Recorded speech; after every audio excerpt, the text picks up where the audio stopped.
Hello, my dear friends. Welcome to the show, East West Show with Jack Chow. As your host, we're with the G&E TV. Today, in the aftershock of Texas Hurricane Harvey, we are expressing our concerns about folks over there. We care about everything that moves on. And today, in sharing me all the information, is my good friend, Ken Hemming. Ken Hemming and I, we go back many years. Even on this show, we do hundreds of shows together to share, to argue, to agree, to disagree whatsoever.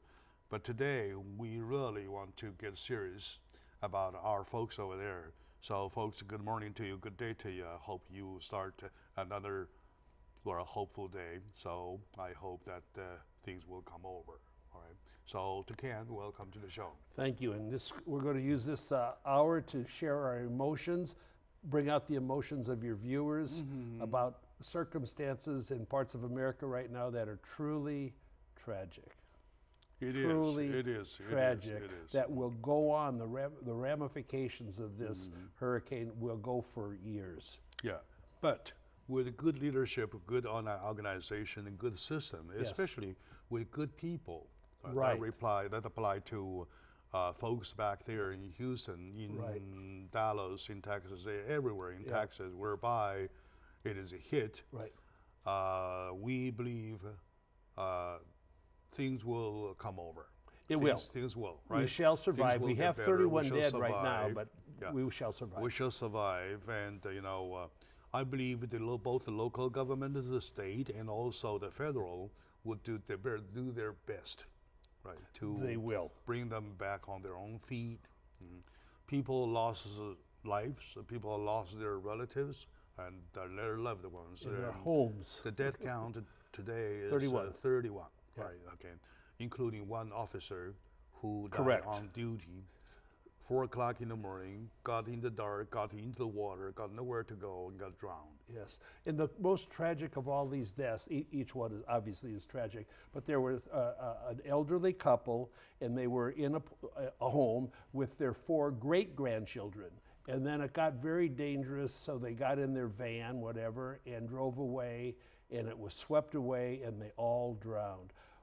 Great-grandparents with 4 young great kids. It just tears you up. You can't absorb that loss. It is so heartbreaking to see that. Yeah. And well, the good part is that we want to talk about our President Donald Trump, right? For most of the time, I declare that myself as not a supporter for Donald Trump, but by Constitution, I go by rules. And I support the President of the United States as long as he holds office, especially at the moment when he shows up something so heroic, with that much of freedom, with that much of order. I really want to give him 2 thumbs up for this event, for this period of time. Yeah. Right, until now. He signed the declaration of a disaster area before actually the hurricane hit ground, which really hasn't been done before. Hurricanes don't happen very often coming on land, but they happen. And so these people in Texas, I'm telling you, Texas is my favorite state, okay? They really have their act together. They're tremendous volunteers. They're very well organized. And it's a state where people are proud to live in with no income taxes, state Even taxes. now, this morning I saw one clip that my Houston folks sent me, that they stay in lines. For what, Not for food, not for water, not for shelter, not for nothing, for volunteer. To volunteer. To volunteer. That's right. And they're coming from all kinds of states, too. To volunteer. People are going in there. And these guys that have got these big pickup trucks with a little fishing boat behind it, they go in there and they're just cruising around looking for people in windows that need help. And they're heroes. That's a hero. Sure. They are heroes. They are. And back to Donald Trump as the President of the United States. My folks out there, you might not understand necessarily how this the disaster rescue system works. First, you have the local people. They have the authority to be their own boss to declare emergency. In other words, you can't do a thing until they cry for help. That's right. Right? And then you have the state of Texas. They have their territory, which they cannot do nothing. They can't do nothing until the local, for example, Houston, right? For example, Austin cried for help. Yeah. Right?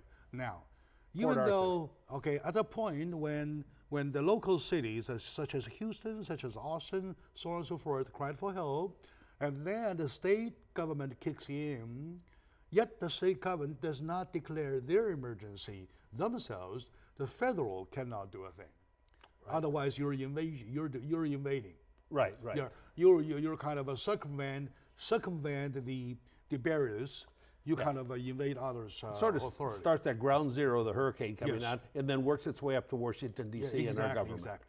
And yet, at this stage, as President of the United States, right, to activate FEMA, right, to get in, no, not to get in, he was waiting for the moment, right?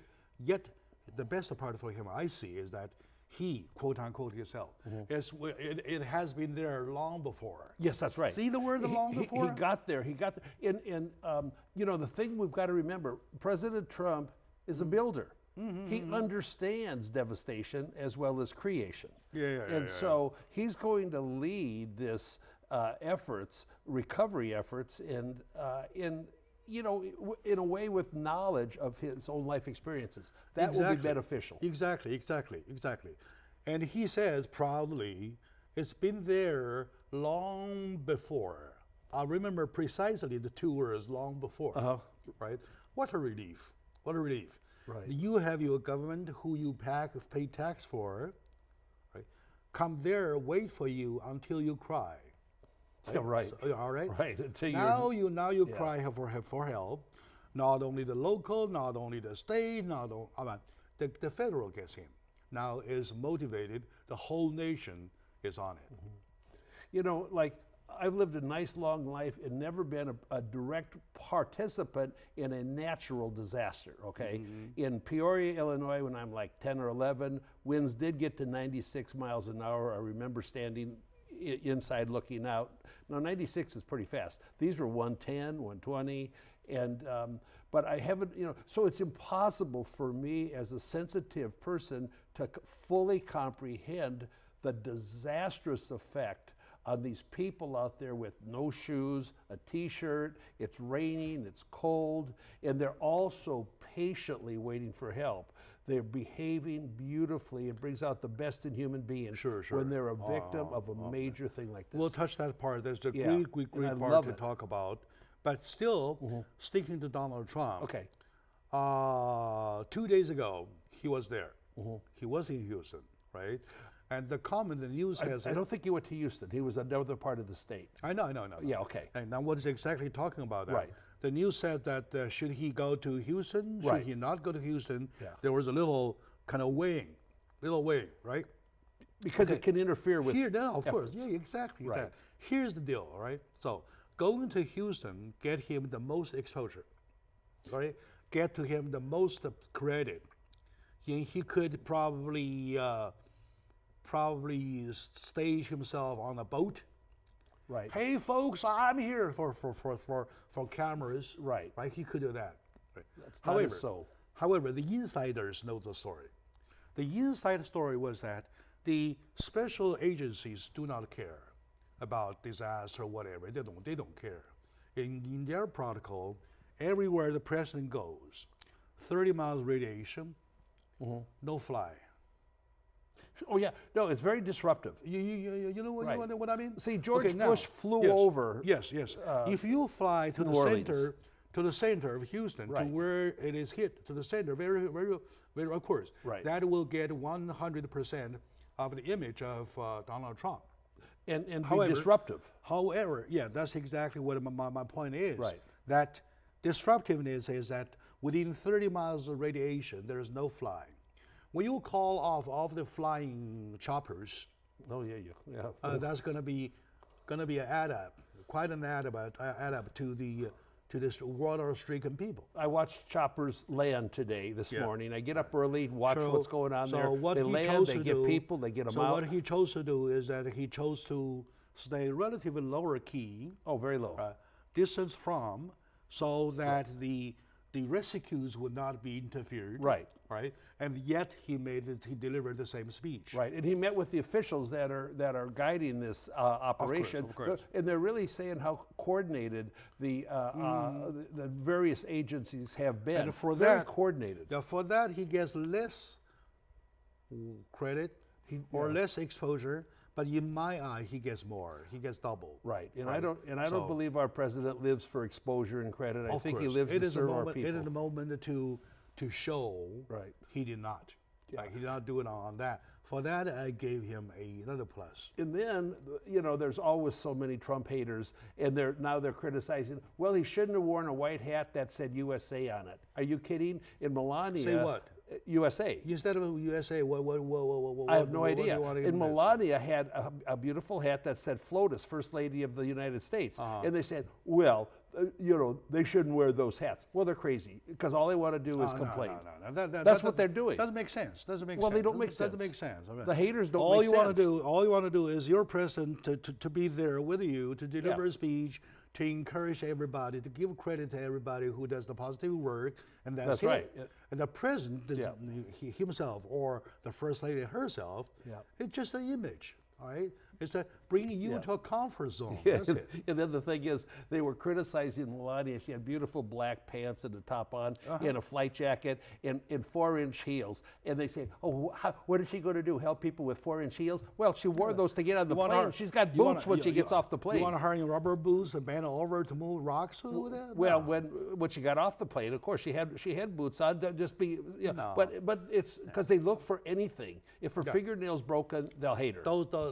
Those comments make no sense to me. I support you. Yeah. My dear friends, today we're talking about poor Texas and Houston, the worst hit, and we're talking about folks over there. We started the show by giving Donald Trump, our president, a very high credit. Lots of people say it's a tester for a president, especially 8 months into the office. Right. That nobody had such a big scale test, and he confronted it. Right. And the looks so far, he has won the first good image, the press comment. And the comment was in the landslide, in perfusion, with thumbs up for him. Positive. Okay. I believe Americans are positive. They like positive things. So with me today is my good friend Ken Hemming. Let's take a short moment out. When we come back, we'll continue finding what people do there. All right, stay with us.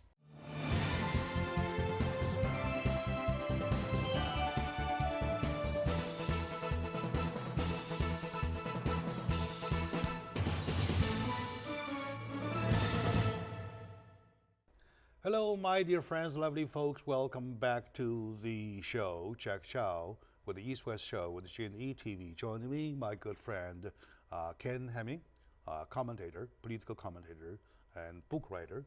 And he's CPA for life, though he is a supporter, huge supporter for the community, for what's right. That's true. He and I, we click on in this area. Whoever, whatever does the positive things, we are the supporters, right? So here we are. Now, talking about the disaster in Texas, hit by Hurricane Harvey, comment says that the most devastating for the past 500 years or something, right? Well, that happens. Well, Katrina was huge.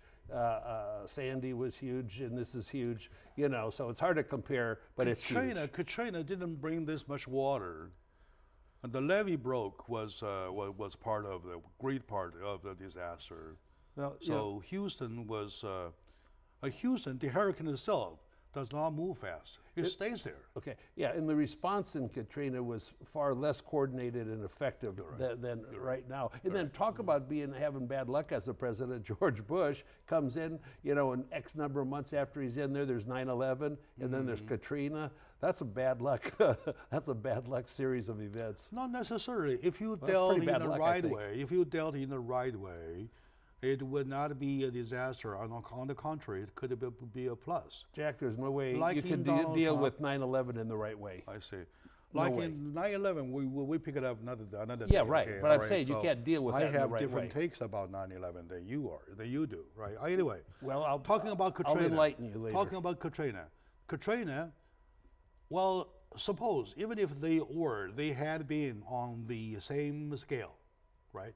The responsive measures were kind of like reluctant Okay. at that time when needing, right? Plus, the people later found out there are many of the Hummers. You know the Hummers?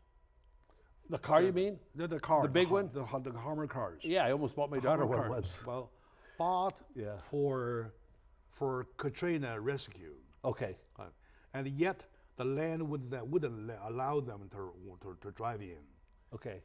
because of the tire, because the weight, anybody. Okay. So it can drive into mud. Yeah, they're 5,000 or 6,000 pounds. Yeah, Yeah. so they're heavy. All right. So for quite some time, last time I checked, Yeah. they were there That's interesting. doing nothing. Yeah. Because of the FEMA car, nobody can touch, Yeah. and they were still there doing nothing. Yeah. So now, Wow.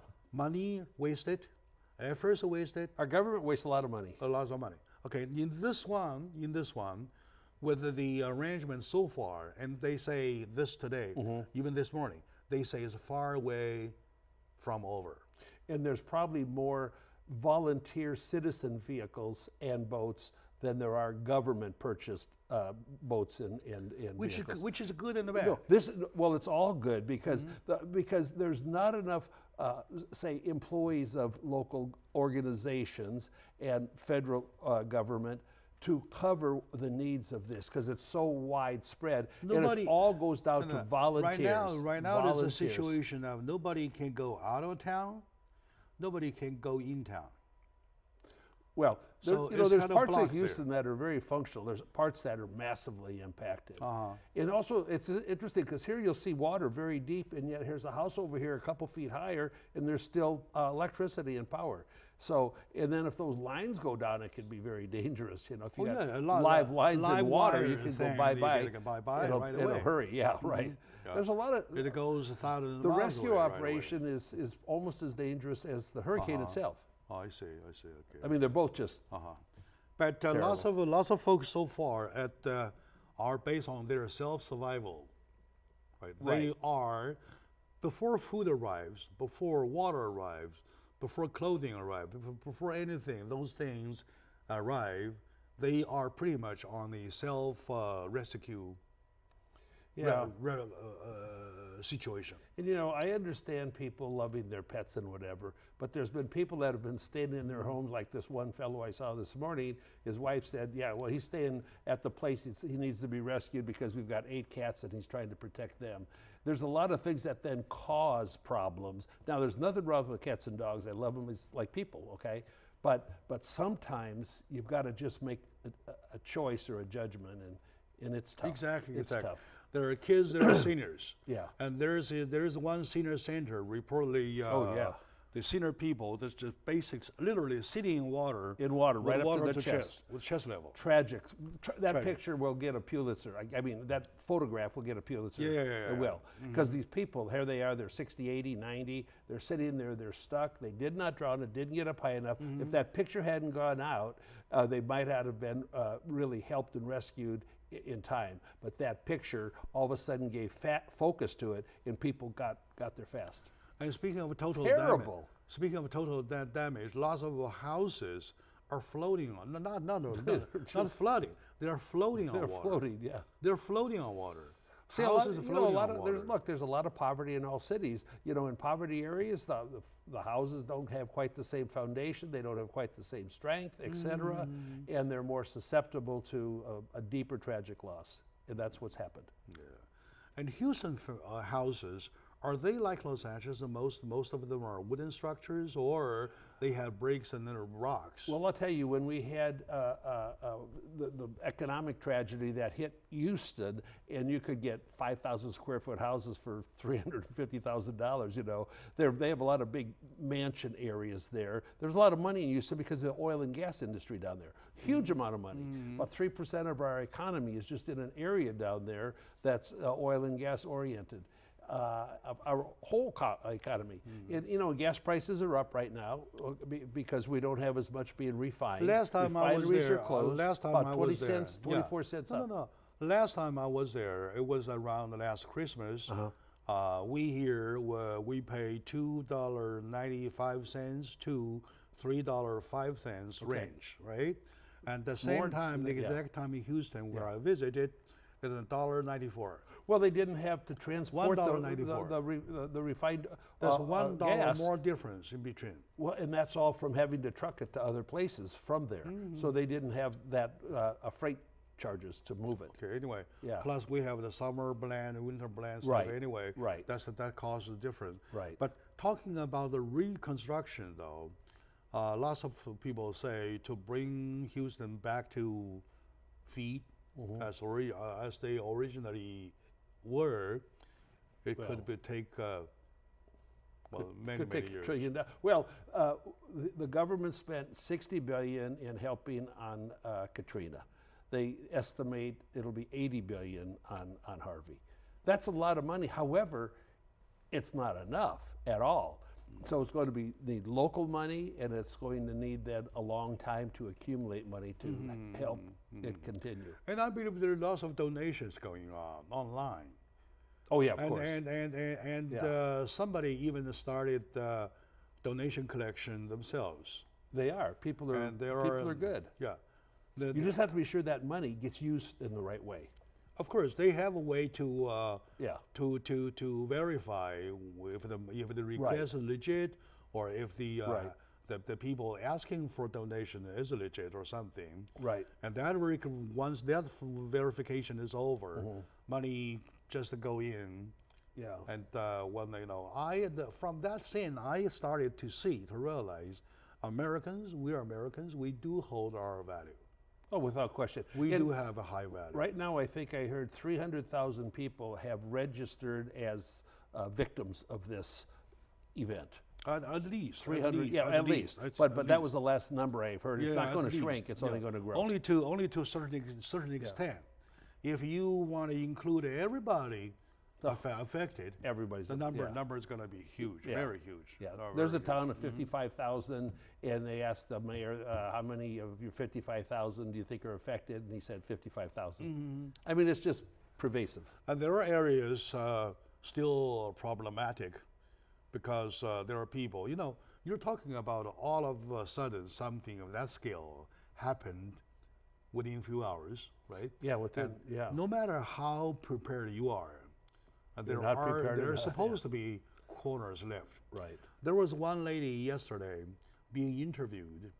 Just a halfway interview, she kind of broke up. She started crying. Why did you put a microphone into my face? I saw it, and you know what? She was right, because I don't really like these. I really don't appreciate like these reporters. Like, these are good guys out there. They've got their waders on, rubber up to here, and they're sticking microphones in people's faces that are at the worst point in their life, and that's intruding upon tragedy. And it's not news. Exactly. It's intruding on tragedy, and I don't really like that. And she says, "Where's the food? Where's the water? I have baby. Right. Why are you poking a microphone into my face?" And and that reporter, he started backing up. Yeah. But also, when she was using good language to make an impact. And that guy just kind of started weaseling away. I believe he acted in the right way. That I believe. But they are already done the wrong way, sticking this in the tragedy. But to think in the woman's shoes, so right at the worst moment of life, leave me alone. Leave me alone, right? Yeah. People want to be on TV. They don't want to be on TV. Or help or whatever. They don't want to be on TV. Okay. All right. And there are lots of still worse events going on there. I believe law enforcement are taking care of that. However, I still want to discuss with my audiences why would those kind of things happen. And so let's take a very short moment now. When we come back, we'll continue to find what we want to look for in that area. Stay with us.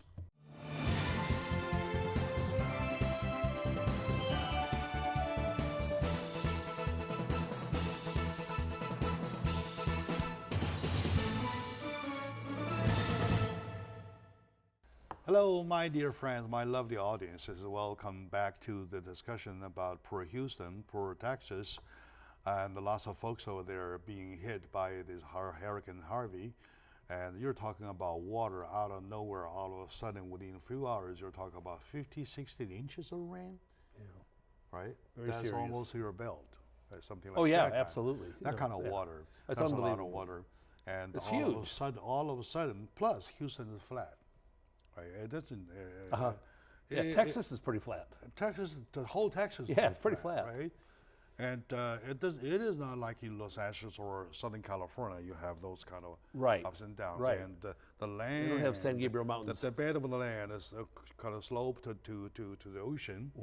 And no, Houston is very flat. Texas is very flat. Whole state is very flat.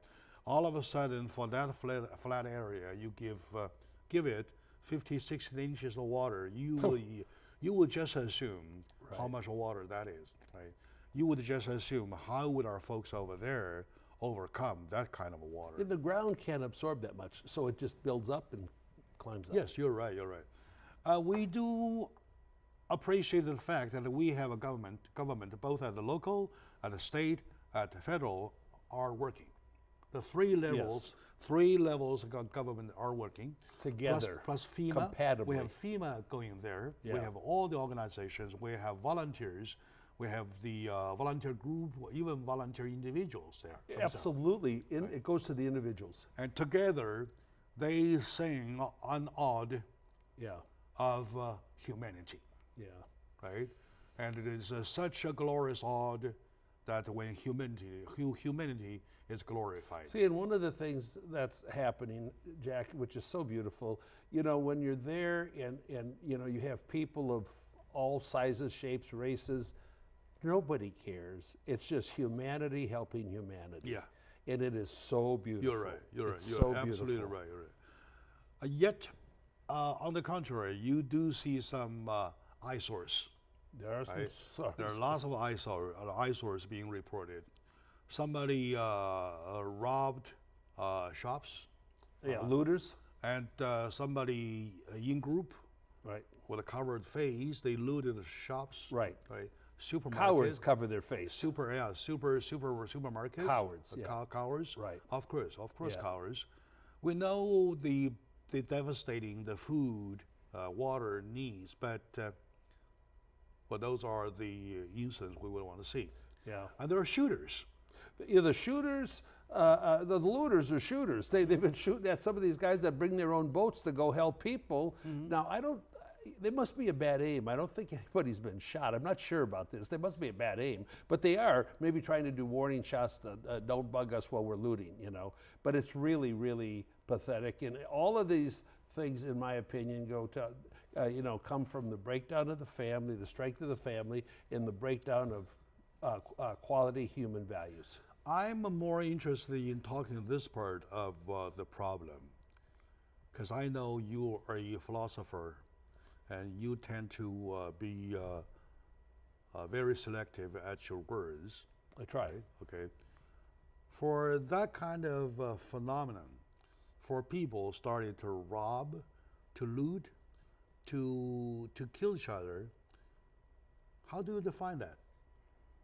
Well, I just think it's a breakdown in the values of the average citizen in America.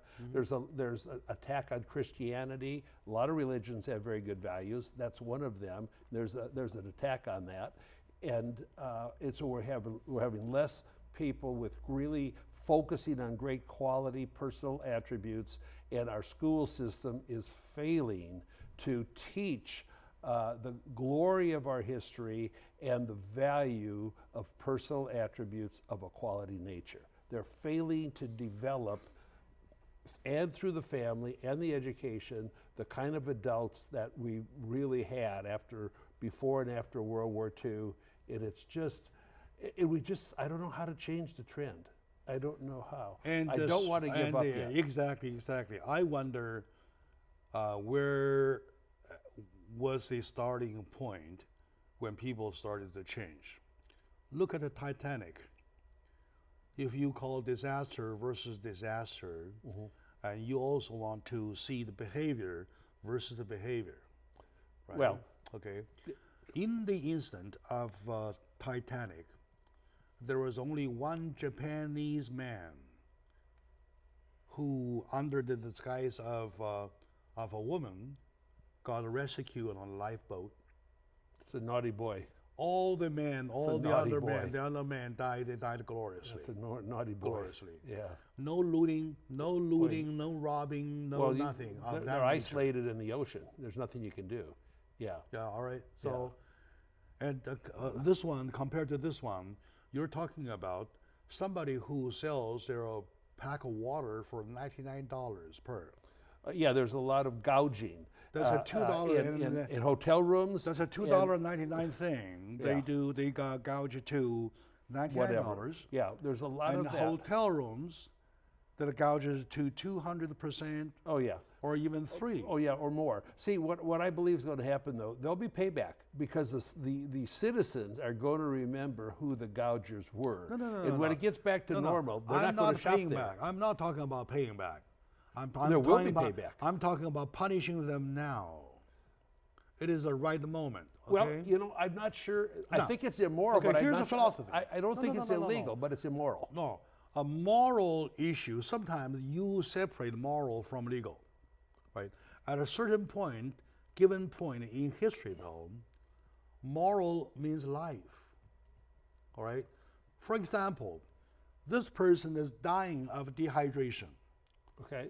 All you need is 1 bottle of water to save him or her. Okay. Right? And yet he or she could not afford the 99 per pack water. Right. So he or she dies of dehydration. Yeah. Is that a matter of life and death? Yeah. Well, you know, I think we have sufficient resources that are getting water to people in that. I don't think we have many people die from the gougers.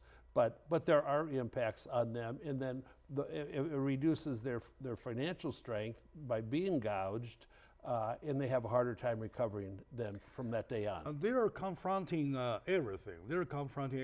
All right. Yeah.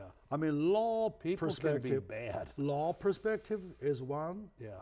And reputation perspective is the other. Reputation's the big deal. Is a big deal. It's a much bigger deal. Yeah. Right.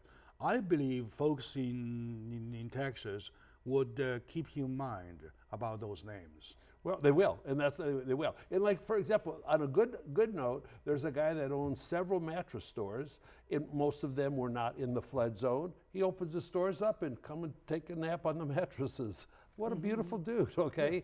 Yeah. And some of the supermarkets and that have done wonderful things. So there's one large chain of supermarkets down there, and the head of it, he says, we've got 2,000 of our employees all around the country that are coming in to help. And there is a Superdome in Houston. Okay. That can house about 30 or 40,000 people. Yeah. Okay. Right? And it's not open. Okay. It's not open. Last time I checked, maybe it was a day ago. Probably now they open. It's not open the last time I checked. Yeah. In Katrina, they had a big stadium that was opened, which was helpful, but there was a lot of crime and violence in that stadium too, because coming together wasn't quite as compatible at that point. I know. And then Reverend Joel Osteen has a big church, and they said, why didn't you open it sooner? He said, nobody asked. So, you know. At that given point, you do not need to be asked. All right, just open it up.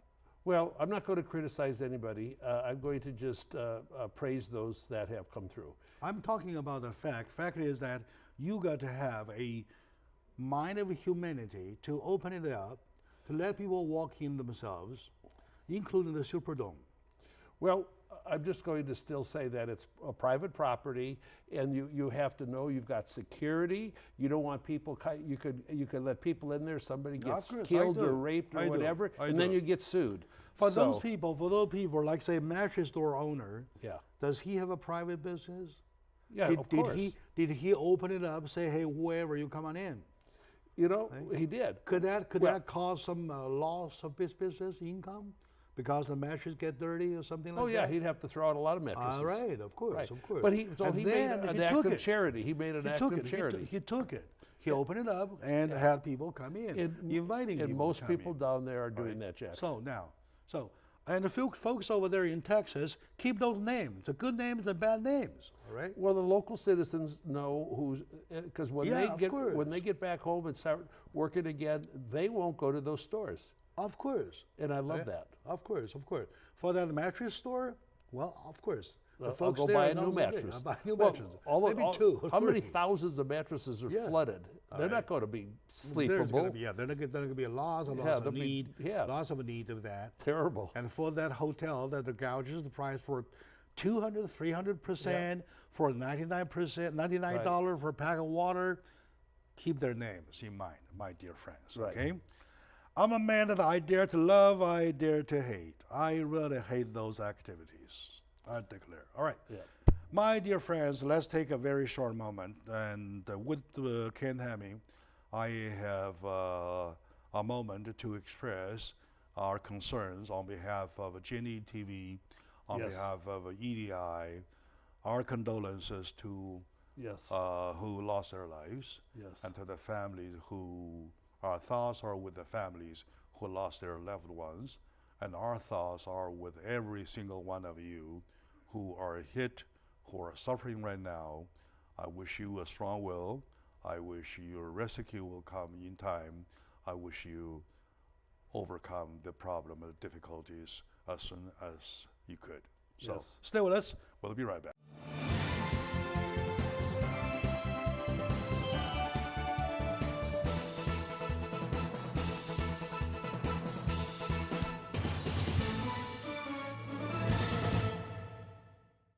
Hello, my dear friends, my lovely audiences. Welcome back to the show, Jack Chow on the East West Show with G&E TV.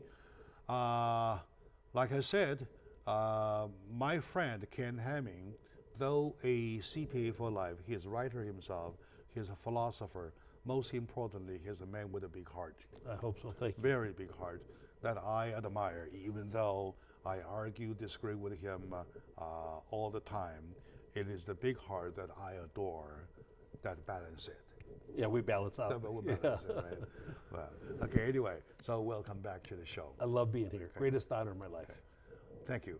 Pleasure is mine. Pleasure is EDI and the G&E TV. Together, Ken and I would like to express once again our concern to Texas and our condolences to who lost their lives, and their friends there who lost their loved ones, their family members. Right. And the two folks over there, our thoughts are with you. Wish you a quick recovery. Wish your rescue come in time. Wish you back up on feet as soon as possible. Right, okay? exactly. So back to normal. Back to normal. So, what do you think the rest of the folks in this country can do, number one? What do you think the government can do to bring Texas back to order soon? Yeah, I like the first thing you said. What can the rest of the people, like in Nebraska and in Washington State, you know, and in Maine, what can they do? I guess probably contributions of money that will be used in an appropriate way is very helpful. It's also very helpful to just to feel the pain of these people. It is, because I think nationally, you know, a lot of people actually, well, I'm not affected, so I don't care, but a lot of people, we're all affected because it's our country, it's our fellow citizens, their lives have been torn apart, and we do have empathy for them. And for them, I think they do feel that the country is concerned in caring for them. And that feeling comes from all the way to the individual volunteers, to the local community, to the state, and to the government. They're all giving everything they have with people, we got to admit this, there's people down there working 20-hour days, 4 hours of sleep. A lot of them, because you got to keep helping. You got to keep looking for people in need. So these people, men and women, are spectacular individuals. And yesterday I checked, there were an influx of a total of 200 to 300,000 people as rescuers, as volunteers. That's phenomenal. And I mean, to count them alone though. Yeah. So everybody needs a lunchbox. Am I right? That's right. All right. So you're talking about all of a sudden, well, we need 200 to 300,000 of lunchboxes. Well, and the other thing you see, And these people. the same amount of bottled waters. Yeah. Okay. And another thing though, Jack, these people, they're waiting in line hours and that, whatever. There's not enough toilets down there. Oh, yes, of course. To me, I think about that. I don't know why. Maybe I'm weird, but I go, what are they doing? You know? Well, I guess you're doing whatever you got to do. You're right. Okay. That's very serious. To a certain extent, you got to do what you want to do. Yeah. Mother Nature is the call that has to be answered anyway. Very. But you're gonna have aftermath, lots of aftermath to clean up with. Yeah. Really, Am I right? Really tough. Yeah. So, and of course, my dear folks, to tell you the truth, Houston or Texas is totally blocked. All right. Even though you have access, the limited access is provided for rescuers. Yeah. Right. Yeah. So, literally, it is impossible for you to fly there to extend to your help. Right. Yeah, I'm not sure whatever. Yeah, because that's the real big question What too. you can How do. do people get to the right areas that need help? And there have been a lot of discussions They must on be that. nearby. They must be nearby people, and then they drive to nearby spot, the further as they can, and then leave the car there and they walk in. And one of the That's the only way they can walk in. And one of the big problems is these people that are bringing their boats to go looking and helping for people. At a point, there's no gas for the boats because they don't have. So that's been a problem because there's so many things that have come in. Well, they use rudders. That's not easy, but that's because they all got motors. But so that's a problem. Everything's a problem. Period. Yeah. In other words, everything is a problem. It is. Okay. Yeah, everything. My point is that even though we can't go there ourselves, we can extend a hand by donating.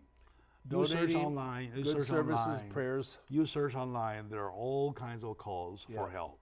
Right. So do what you want to do. Do what you can do, at least to express a little token. Right. I would say. I would call it so. Every dollar even a counts. token from you, from me, from whoever hears this show. Together, it might be a huge amount of money. Actually, that's true. Right? Yeah. Huge amount of money. So we have 30 million people in California. So yeah, we do. If everybody do a donation of $1, that's a $30 million. Right? That's a huge thing. Yeah. So that's what you can do. And also, I want to learn from the instant. I want the people to learn from the instant. When you sometimes tend to lose hope in the people, in the trust of people you have now, well, yeah, probably is a turning point now. Well, right now the How do you see media. that? Well, right now the media. They're not talking about Russia every day. They're not talking about hate every day. They're focused on this. They're criticizing when they can the president or even rescuers. But basically, it's really nice to have a break from all the rotten news that we've been getting. It's a break. But one thing you should notice, yes, sir. Even the most extreme media, they kind of capitulated a little bit to the natural disaster. Yes. Right? Because they would make their own weighing of the precise moment. Right. Just right now, it is not a moment for garbage. It's not a moment for hate and garbage. Yeah, not a moment for garbage. Right. If you still keep on throwing garbage in the yard, though, you're the one causing lots of attention. Not a time for fake news in Houston. For that, I would say is not a bad thing. Right. No, it's a glorious thing of humanity pulling together with love. Okay. Look at it this way. Look at it this way. Yeah. Look at it in a very realistic way. What happened has happened, right? That's right. We can't change that. It all depends how you look at it. Yeah. You look at it in a way as such, as the following, right? People get tested, Yeah. right? Our efforts get tested. Our president gets tested. People's moral get tested, Right. right? The system gets tested. Everybody gets tested. Yeah. And the bad guys. I assume, even if there are still bad guys, the numbers of occurrences are down to the very, very, very limited bottom. Right.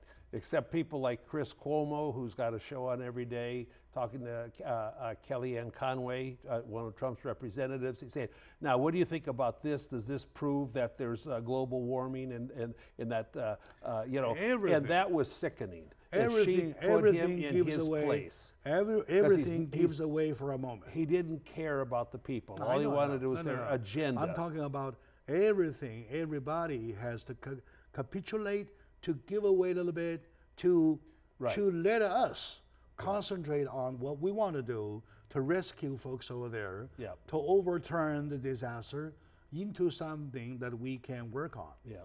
Am I right? Yeah, absolutely right. Absolutely right. All right. So we have about a minute and a half.